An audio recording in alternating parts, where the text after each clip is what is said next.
شهر رمضان الذي أنزل فيه القرآن.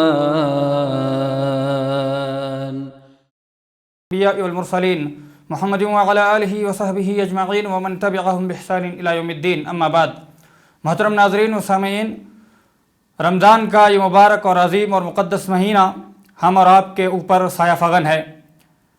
اس مبارک مہینے کے اندر اللہ رب العالمین نے قرآن مقدس، کتاب حکیم، کلام پاک، برہان عظیم، تبیان اور فرقان جیسی عظیم نعمت کو نازل فرمایا. یہ مبارک مہینہ قرآن پاک کی تلاوت کا اور دیگر عبادات کا مہینہ ہے. یہ نیکیوں کا موسم خیر ہے.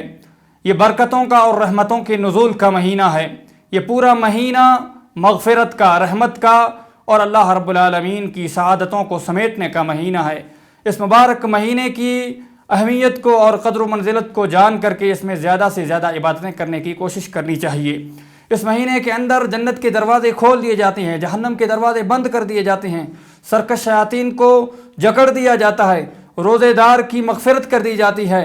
اور روزہ انسان کی مغفرت کا ذریعہ ہے. روزے دار کو روزے میں دو خوشیاں حاصل ہوتی ہیں. روزے دار کی منہ کی بو اللہ رب العالمین کے نزدیک مشک سے بھی زیادہ پسندیدہ ہے اور اللہ رب العالمین کو محبوب ہے.